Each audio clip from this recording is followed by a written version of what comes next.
The following is a conversation with San Antonio Spurs General Counsel Bobby Perez. Bobby Perez is a San Antonio native, went to Jefferson High School, which I accidentally got wrong in the interview. So if you went to Jefferson or Edison, please don't come after me. Went to law school at St. Mary's and ended up becoming the city council person for D1, District 1, which is the downtown district. And so he has an incredible perspective when it comes to the project that we're going to be discussing today, which is the San Antonio Sports and Entertainment District, formerly known as Project Marvel. I wanted to talk to Bobby and just give him the opportunity to get the sales pitch out there. Why do we need this project? Why now? And I also wanted to give an opportunity to address any rumors, myths, or pieces of misinformation that have been floating out there on the internet. And so it was an incredible conversation. I personally learned a lot about it. We did this in front of a live audience in downtown San Antonio. And so it was a great time, a very relaxing environment. And I hope that you'll enjoy the conversation as much as I did. So give it a listen. I hope you learned something too. And I hope more importantly that you will make your voice heard this November 4th and do your civic duty and go out there and vote for this project. Thanks. Well, as the great philosopher Nacho Libre once said, let's get down to the nitty-gritty, okay? And so I want to start off, my first question is really just sort of an intro on how, I want to talk about your background, Bobby, a little bit, because this is a community project, and you are a community guy. You grew up here, went to Edison, got your law degree at St. Mary's, right? And I just think that's really, really cool. And so I want to ask about, your thoughts on this from a community there. And also the most important part is, I didn't know this, that you were a council person for D1, which is downtown. That's right. I will, just a point of clarification. I went to Jefferson. All my Edison friends will That's right. That's right. Jefferson High School. All the Edison Bears, there's no shade here. Okay? That's right. Big competitors. Yes, born and raised my 3 adult children here. Was a council member for downtown San Antonio District 1. Some time ago, about 22, 23 years ago. Time flies. But I think as many of us that are here today, that grew up here or moved our businesses here or started businesses here, our community is vibrant. It's beautiful, and it's always been filled with opportunity. But the most important part about it is the people. Yes. And our people will always make our city great, different, unique. And I think this project is a culmination of just the next phase. Right. And so that's the exciting part of it. Yeah, I think that what I love about it is that it is sort of, I think the pinnacle of all of the work that you guys have done building up to this sort of, this big project. And unfortunately, there's been a lot of narratives out there. And so the first thing I want to do is, because I haven't seen it anywhere, is I just wanted to give you the floor to just give the pitch. What is the actual, in its purest form, because I'm for it. I want it. I'm voted for it. But I think for the person out there that really has just scratched the surface, that doesn't know anything, let's just give them the pitch. Why do we want this? Why do we need this in our city? Lorenzo, thanks. And I think I'll start with what's up for decision. Yeah. And the item is using a tourist tax to fund a new arena in downtown San Antonio and to fund a redevelopment at the Frost Bank Center. This funding source can only be used for venues, arenas, and those arena complexes.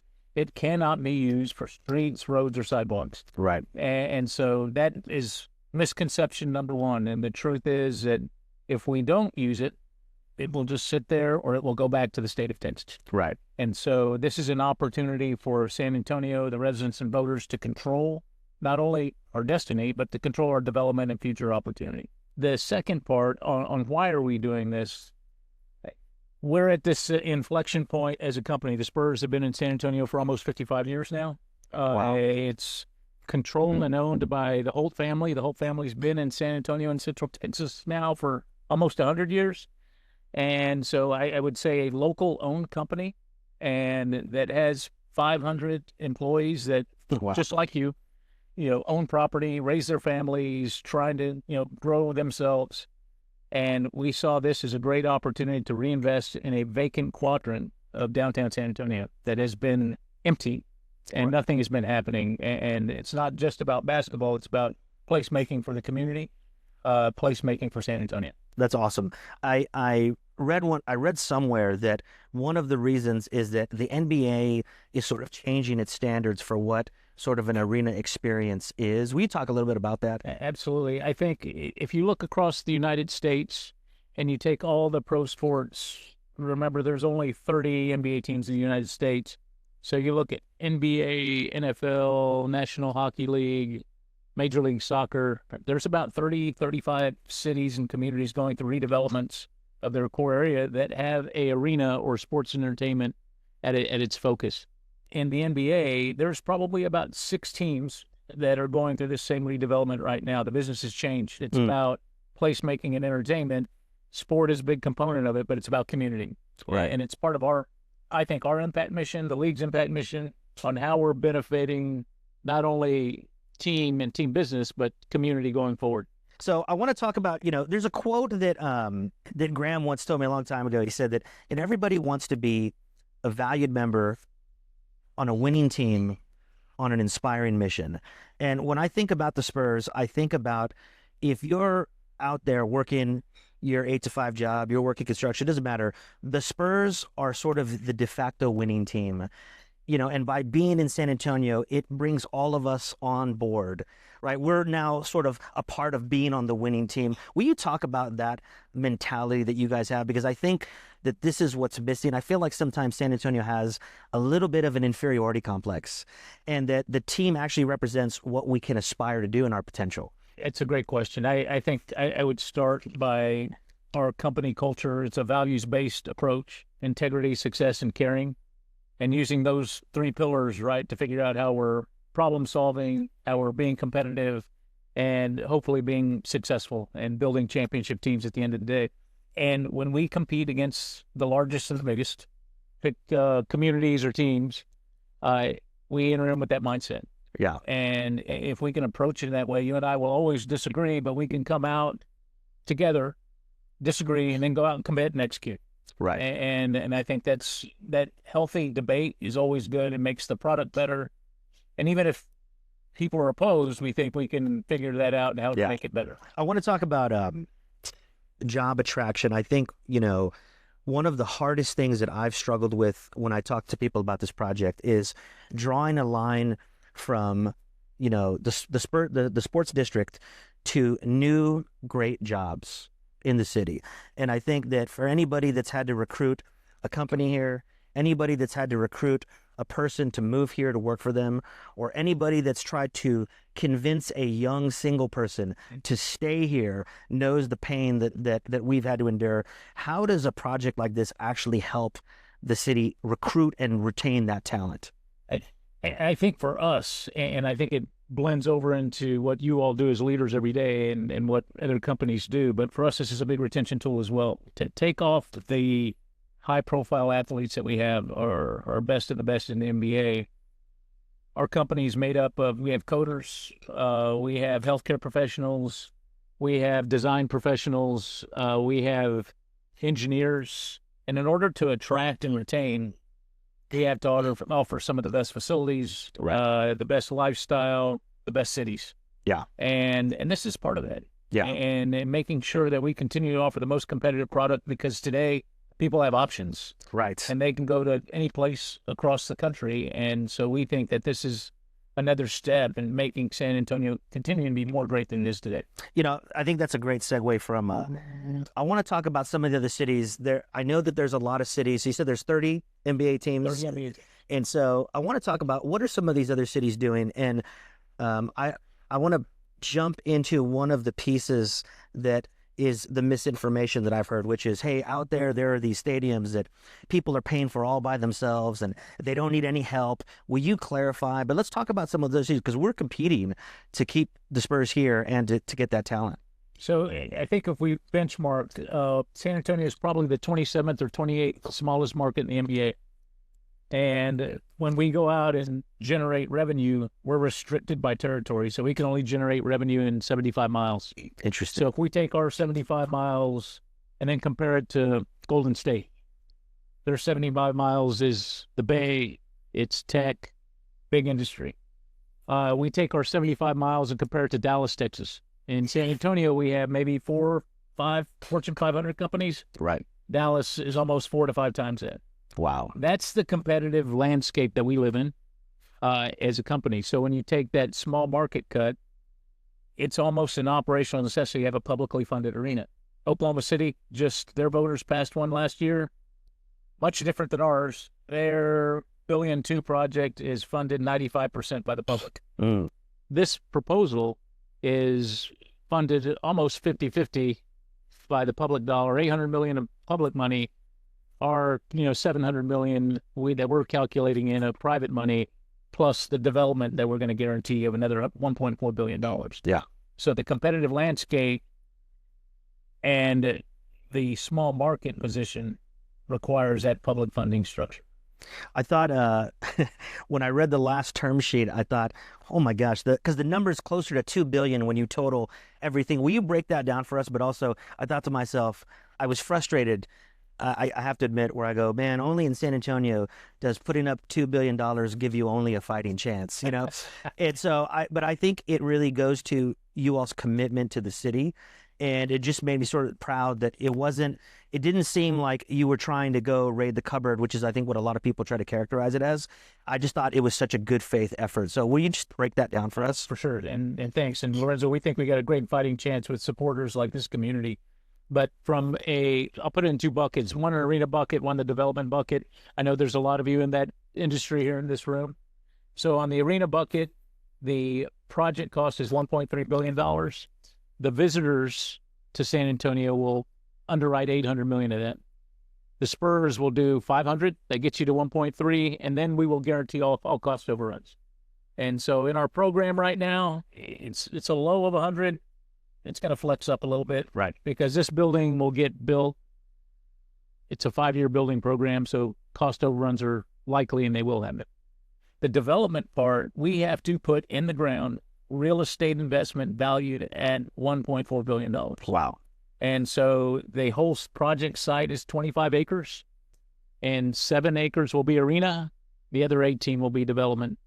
Some on the north side of Cesar Chavez, then the south side of Cesar Chavez. Wow. That's incredible. That's the big global scope of it. That's awesome. I want to transition to, and so for those of you who don't know, I am a co-founder of an online publication called Voice of San Antonio. And right now I'm in the middle of a 12-part series about the sports district. And the thing that drives me crazy is I'll post an article and I'm instantly attacked by the trolls, which I can handle, but it's the misinformation that really just makes me bonkers.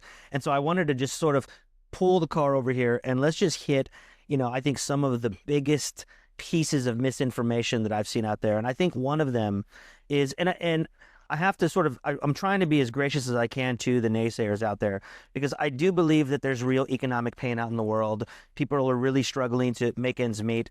But I feel like one of the little things that bothers me is that this has been hijacked as, oh, the Spurs are taking money that could be going to you and we're giving it to these guys, which is just not true. And so will you just address that, for us, for everybody here? Thank you for the opportunity, because the funding source, yeah, you can only use for venues and arenas. You just cannot use it for what we hear, drainage, right, life and health safety. You just cannot. The law doesn't allow it. And it's not our rule, it's the state of Texas's rule. The other thing that I would add to that is, as we look at our competitor cities in Texas, Dallas is using it right now to build a WNBA arena and a new center. Austin is building a new convention center. Those hotel motel tax funds, you cannot use them for street roads or sidewalks. Got it. Texas just doesn't allow it. That's the rule. One of the other ones that I read out there, and I think that to me, it just, again, I'm an outsider, so I say I have lots of opinions and no answers. And I think that one of the things that I read was there was an effort to do another study, and there was a big push for this. And when I originally read the material, there were 3 things that came to mind. The first one was it just felt like sort of a stall tactic. The second thing was, I remember thinking to myself, when I read these economic development reports, the numbers are so big that I just imagine them saying $1 fillion. We've had $1 fillion of impact.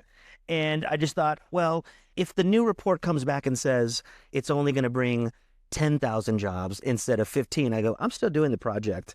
And also the other thing I thought about was, I thought it was an insult to the city staff that have been working on this project for a long time. And so I think that it framed it as if no one has done any due diligence, that we're just sort of flying by the seat of our pants. And I thought, hey, Eric Walsh and his team, they have professionals. They have stone cold, awesome, really smart people working on this. And so will you address that sort of the need to do another assessment? Sure. I think the city did do an assessment. Yeah. They did an independent third-party study. You might imagine we did multiples on our side, and we've made 2 of them public. In that instance that you're speaking of, the study was absolutely tied to a delay. That's what we were opposed to, was the delay. Right. The biggest reason is, if you remember, we own cost overruns. Every year this project delays, there's a very real number tied to it. Right. We cannot afford another delay. Yeah. That was the key issue on that. If the city decides to do another study, that's up to them. Right. But we cannot afford a delay on that. Got it. What about this notion that, and this is the one that I think gets really in the weeds, where it's the city is in a deficit. So the city has a math problem that's completely independent. And I know they're working hard. They've got great, smart people on it.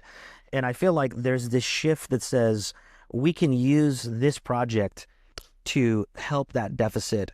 And I think it's a dangerous game to start playing. And so will you just talk about that as well? I will. I will. This project, really at the high level, there's zero impact to the general fund. All the risk, and this was said publicly by city staff, all the risk is in our company. Yeah. And we owe the risk to support the debt. We owe the risk to pay the debt. We owe the risk to make sure we're building out that $1.4 billion. And this project doesn't even start until we can prove the financial wherewithal to make it all go. Yeah. So that's kind of level protection to all of us taxpayers at level 1.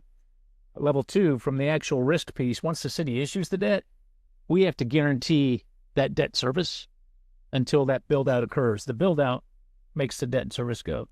And then the last component, this does not affect any San Antonio taxpayer, does not affect any renter or homeowner. The TER zone around it, the only property owner or person responsible will be our companies. So that would be the third layer of protection back to the community. So in the future, as we develop over time, our experts have given information that shows there's a new economic benefit in the billions of dollars over time. And that goes to all the taxing entities, schools, future jobs, all the way through. Awesome.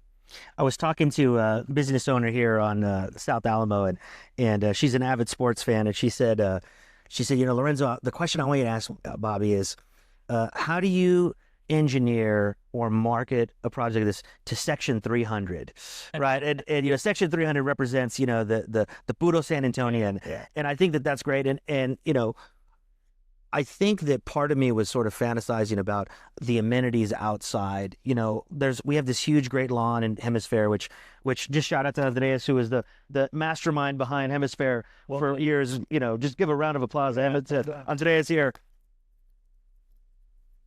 And I want to talk about, because I feel like Hemisfair, and I really love that y'all picked to be in that district, because that district to me has already proven that it attracts San Antonians from all over the city, from every socioeconomic part of the ladder, and I think it does fit Section 300. But will you just hit that more directly for us? And hats off to Andreas, and Andreas was involved with us. We just opened up a new basketball court right in the park, in partnership with the McCombs family.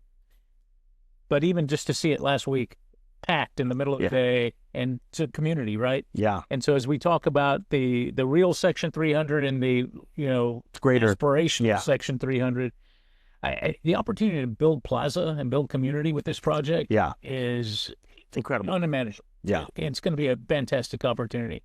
And we look forward to that public process and engagement. And I bet it was Jody that asked you to ask them. Yeah, and shout out to Jody from the Friendly Spot. She's awesome. And we talked about this.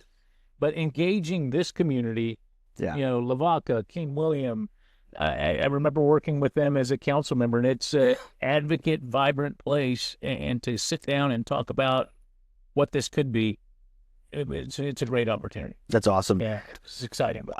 I'm very excited by it. I'm going to probably hit you with one more, and I want you guys to start getting your questions ready, because we're going to go into a Q&A period. But I just want to ask, this is a little bit more aspirational. What does success look like? Imagine we fast forward, it's built, the developments are built, there's this great density. What does it look like in your mind, in 10, 15 years from now? I think as we think about placemaking in San Antonio and we think about the spirit and what our culture has, and a lot of us that are from here, we were having a really neat discussion before we started about when some of us sat in the Hemisfair arena behind the obstructed view seats because that's all we could afford. And the opportunity to create those type of memories that we have today lives on. And I think that's part of our business, kind of creating feeling and memories in the future. And I think we can do that on the sporting side. We're really hopeful there's more championships in our future. We have the opportunity to create that in the plaza side. As you think of placemaking, the Pearl's done a great job of families being out there, whether it's splash pad or food or other things that connect our culture and our people. And then I think you bridge the great work that has happened in H-Park and bridge the great work that's going on in Alamo Plaza. Yeah. And as we continue going up Broadway, it's just exciting. I'm gonna go back on what I just said. I'm gonna ask one more question, and I think it needs to be addressed. I think that when I read the comments, a lot of people ask about Hemisfair. The rodeo, right? What do we do with that old stadium? And I didn't know the answer until I was researching for my article, and I was just really excited about this future of districts. Having the rodeo take over that area and make it an actual Western district. And really what you are proposing is to take a district that Andres and others started and make it more of a district, make it a more dense district. And so we talk about, hey, it's not going to sit there empty, right? There's going to be 365 activation. Great question. When we moved into the SBC Center, just a couple of facts. We only had 60 employees as a company. And so we've grown 16? 60. 60. And so we've grown to the 500 number. The rodeo, they've been around for over 100 years. They were also new in operations, and they only have 21 days. In that 21 days, they push 1.2 million or 1.3 million people through those grounds. It's crazy. Two roommates, right, that have both gotten bitter, and we've outgrown each other. And we operate differently. Right. They need lots of space. They need a lot more days, and we need a more urban environment. And so I think the future for the Frost Bank Center and the rodeo operating, the Western lifestyle shows, we'll partner on booking and creating and operating. And I think it's just bodes well for San Antonio in the future. Yeah, that's great. Yeah. Awesome.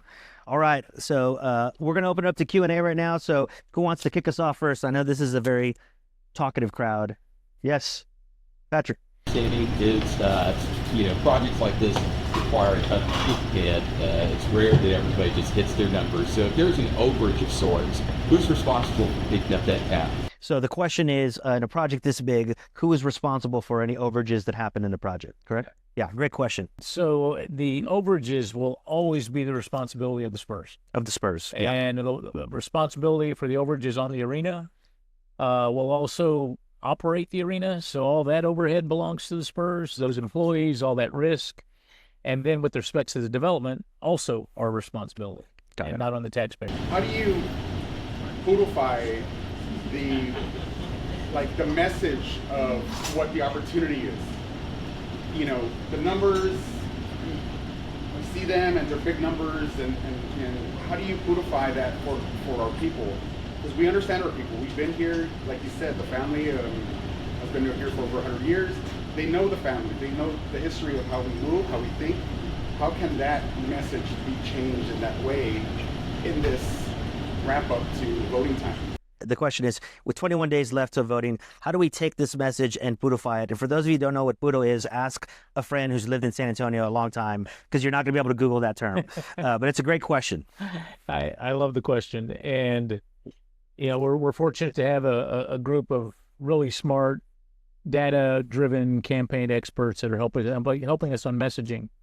The first 2 weeks of that messaging, which we're about on right now, is try to recapture that message into the truth of the funding source. And so we're testing again to figure out what is next. We do have community concepts in there that are Puro San Antonio.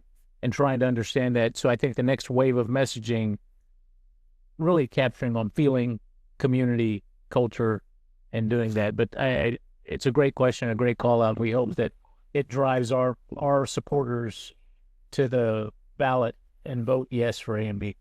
I would say too, I mean, not to speak for you, but if you have the magical poodle phrase, just send it over to Bobby. You know, we'll get it. We'll get it on a billboard. Yeah, yeah. Up on explaining TERS to people. TERS. FTZs, TERS. Yeah. I know it's part of the third prong. What's the punchline of that? What's the catchphrase of that? Like, how do you explain that to people? So the question is, how do we explain the TERS, which is one of the one of the many fancy finance mechanisms used to fund this project? So I think the most we've been talking about TERS is in response to the negative connotation that some leaders have said that's what's costing people money.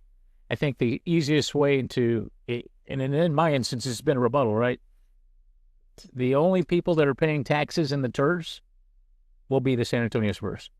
And that is the clearest way, because remember, it's a defined circle. There's no residents in it now. And the future taxpayers are the San Antonio Spurs in a ground lease. And so then the second part of that is the only way a TERS works is if there's investment in the TERS. Today, there's zero. Right. We are guaranteeing that $1.4 billion build out to generate that new value. Yeah. So as it sits, there's no money, right? So Well to know. Yeah. Nothing that can pull off any projects, Right. that's for sure. it's a great clarification. Yeah, great question. Yeah. To me, I do think that is the big missing link here. I think it's why is this really relevant? And to me, I would put it back to everyone in this room that it's up to us to do that to our community. It's up to us to find the reasons and to share those reasons. And we all know those reasons. And it's not just the numbers, but we know those reasons. So my call to action would be for us to share those with our community. Double down on why. Why does this matter? And it's sort of, you know, it's not just the responsibility of the Spurs organization, but us as city leaders to sort of to come up with that why. And I'll tell you, you know, I want to give my why because it's very personal to me. You know, I grew up in San Antonio. My parents are from Laredo. Grew up in the inner city. I have no college degree. And there was this little tech company called Rackspace that made the mistake of hiring me at 20 years old. And this company changed my life. And it gave me a career, put me on a plane to the UK, you know, gave me skills. And when I think about the three Trinity founders that decided to start that company, I believe that one of the reasons they did it was because there were cool things to do, like go to a Spurs game. And I think that when I think about the future founders, they're going to start the next companies that are going to hire the next potential Lorenzo Gomez. Those founders are going to want to be in a city that's exciting, that's dynamic, that's not in decline. And so I look at it very personally, which is the next future AT&T and future USAA and future Rackspace will come because we have exciting things like this district happening. Past 50 years, and what do you feel would be the economic impact moving forward in dollars? The question is, has the economic impact been for the last 50 years, and what do we project the economic impact to be in the future with this project? Great question. Yeah, it's a solid question. I don't have a 50-year number, but we specifically studied the 25-year number. And that 25-year number, just from the brand, the Spurs brand, is about $9.2 billion. And those economic impact studies, as you guys know, are really good tools, but it's everything: media impressions, dollars spent, jobs, construction, growth. When we model that out with this and NU Frost Bank Center redevelopment, it's almost $19 billion over the same time period. And, you know, time will tell, but, you know, we believe in that study, along with a lot of others that we completed, that taking this risk structure where we're responsible for everything is a really good risk, and it's really leads into the future of San Antonio. Yeah, great question. The arena is unquestionably going to be a powerful, impactful to the Hemisfair district. Phase 3 being overtaken by this idea accelerates the project and brings an intensity that was not possible before the Spurs' interest on this side. But part of the question and then part of the magic is this combination of places of events like the arena and then adjacent places that are the scenery for daily life. People that live there, that live upstairs, that have a dog and they're walking it or getting their coffee. How do you reconcile, and what's the two energies, right? Can you put them together successfully? And what's the big plan on the development side of the equation outside of the arena itself? So just to reframe it, so it's how do we, it's almost like how do we describe this future where you have the arena, you have the adjacent developments, you have all the activation at Hemisfair there. Tell us more about that. And so I guess I'll start. Andres has always been one of our community's great dreamers, and the results and byproduct of that have been fantastic. From Houston Street getting redeveloped to the great thing we have at H Park. And so as I heard the question, Andres, I think about sitting in the room with minds like yours, right? And as we've been talking about this whole ideation phase, what can the future be? And I actually think it's limitless. It's constrained by creativity and dollars. But they collide, and then community's right in the middle of it to trying to figure out what that next step is. Yeah. So as we envision the process, right? Well, successful November vote, there's a process with the city, but then there's a design process that will occur. We got to go figure out how we're getting input from, the development community, the neighborhoods, the design community, the marketing community. There's a place for everybody to be heard to figure out how to make this great. Yeah. And I think the opportunity to make it great, special, not only for us as San Antonians, but for people across the world is limitless. Andres' question makes me think about another one, which is, and this is something that I often run across, is that people think that the sports district is just the Spurs Stadium, when in fact it's one of 7 total projects. And will you just explain that a little bit more? Because I think when you put it all together, it's incredible what the future will be when it's done. So if you think of Institute of Texan Cultures, that 14-acre site, the other 8 acres that are adjacent to it, it's the GSA building, those vacant parking lots and the vacant parking lots across the street. That's only part of it. So that's arena, could be hotel. We'll have a big design process that will be market driven, figure out what residential's right, what retail is right, what community spaces are right. Then you add in the John Wood building, the round building. The city owns that. They control that. That could be an interesting event venue itself. Yeah. It'll stay there forever, right? It's historic. Then as you continue to go north, there's a convention center expansion. That will start probably about the same time as the arena. So that's a redevelopment there. And then as you move east, the Alamo Dome is certainly in the mix, delayed. Lots of discussion to occur on that. Everybody has seen pictures of that connectivity on the land bridge. Aspirational for sure, but you do have to figure out how are we moving people from the Robert Thompson Transit Center to the Spurs games, to the Spurs Plaza, to H Park, because there's lots of opportunity for there, and how we're integrating parcels to the north. Go north. How does River Center Mall parking get utilized from 7 p.m. to 10 p.m. when the mall's closed?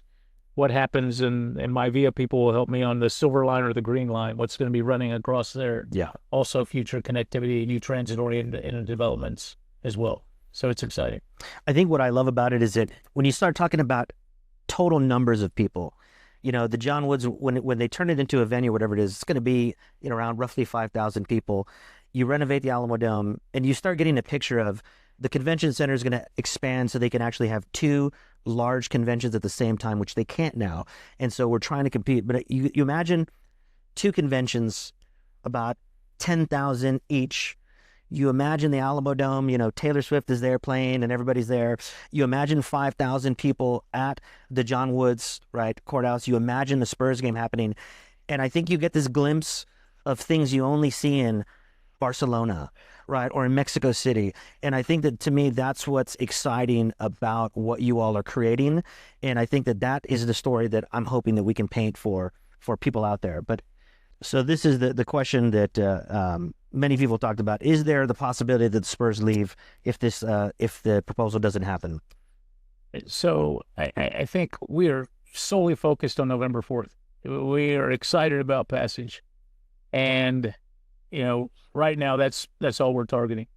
When we wake up on Wednesday or late Tuesday night on November 4th, and if it doesn't pass, I guess we'll have to figure it out then. I feel like what I love about that question is like, if you go to marriage counseling, they say, don't say the word divorce. Okay, if you say the word divorce, then you're going to get divorced, right? I think you're playing it the right way. Yeah. But what would be the economic, if for some reason, Not coming from the Spurs, but just yeah. what would be the economic impact if we did not have this? Yeah.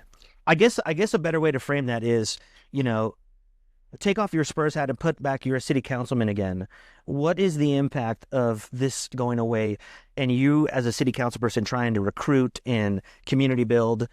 And I think we heard this from a lot of our elected officials during the public discussions. I think having strong companies, small companies like ours, large companies like the AT&Ts, and then even small employers, that some of you may own and operate, are critical to the fabric of our community.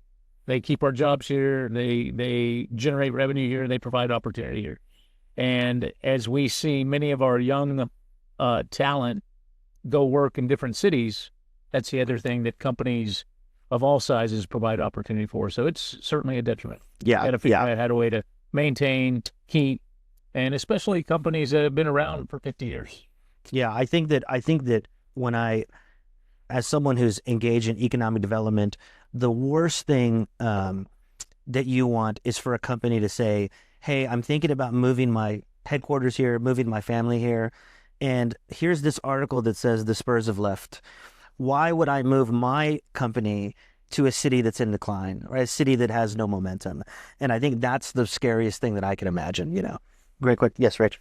So since we're talking about economic development, what we could lose, what we have to gain, one of the arguments that I keep hearing from naysayers of the project is, only the rich will get richer, and then the poor will get poorer, people will be left out from economic opportunities. So my question is, in 10 years from now, if this project is a success from an economic development standpoint, what does that look like what does success look like for a regular San Antonian? And I challenge you to illustrate what that means. Is that the paleta vendor has more corners to sell his paletas, or more people to sell them to? Does it mean there's more houses to sell for our realtors? What does this mean for just normal, everyday San Antonians who might say, there's no economic opportunity in this for me, it's basically just for the whole family? Yeah. So the question is, from an economic development perspective, how do you bring the story to the average San Antonian, and how does that person benefit economically from this development? Great question, and I'll take the challenge, and I'll use our 25-year benchmark. Credit to Bexar County.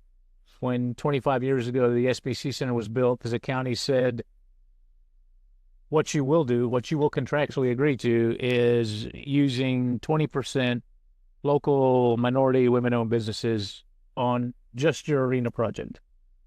And so that was done. But then as a company, the company decided, we can do better. We can do local women-owned businesses over all our spend. And then that took a while to get there, but we did it. So that number through the end of 24 was $170 million. And so I use that as a benchmark because that is predominantly small, local San Antonio companies. So if we take the arena project, just the $1.3 billion, that's $400 million for local owned San Antonio companies. So I think that's a hard fact. And that's one we'll contractually agree to and we'll deliver on. There's a lot of, and the reason it's great for us, right? Because this is great for us because we see you guys in our buildings and you guys are our clients. We want our residents to feel like they're part of our brand, and it just all fits.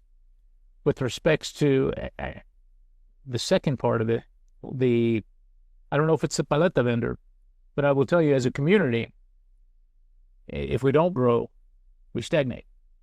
And we always have to really cautiously study all opportunity. And is it fair? If so, vote yes. And we think this one's fair. Yeah, I think the other thing too that I just want to add is that, I think that for the average San Antonian, the question is, can you participate in this? And I think that the answer is yes. And I think I think that you all are going to plan a lot of great things, but I think the brilliant first move was picking Hemisfair as the district, because that is a district that you can already participate in. And so you're just sort of building on sort of something that was made, to borrow a term from Kevin, it's already purified in itself, and I think that's great. Yes. So for those that live in neighborhoods with local municipalities, like let's say Chavano Park, Alamo Heights, etc., typically you can't vote like for mayor or city council or anything like that. But it's my understanding we have the opportunity to vote for this. Sorry. So the question is for residents that live in cities like Alamo Heights and Chavano Park, that typically, if you're voting for the city mayor, you can't vote in for the city of San Antonio. This is a county election, so how is that different? Great question. Thank you for asking. This is a county-wide election. So that means anybody that's a resident of Bexar County and registered to vote is eligible to vote, all suburban cities included. Schertz, Cibolo, Alamo Heights, Terrell Hills, Balcones Heights, Gray Forest, Sandy Oaks, everybody's included. And so, again, if you live there, you can vote. So thank you for asking. Yeah. All the time, but I challenge us all to reach out specifically to our friends that live in not San Antonio, in Bexar County. Put the signs out, like right at the entrances to the neighborhood. I'm running through signs. We have to talk to those friends specifically. A lot of great community leaders live in those small towns, so it's huge. Thank you. Yeah, so to double down on what Haley's saying to the audience out there, if you have a friend or if you live in one of these cities, you need to know that you can vote in this election, and you should vote in this election, and you should vote yes for Props A and B. Yeah. Yeah, great question. Yeah. Other questions? I feel like we got some great questions. Yeah. Going one. I feel like the auctioneer. Going once, going twice. Yeah. Tour. Yeah. So the question is, just to get it straight, this is a tourist-based tax. Will you just explain that?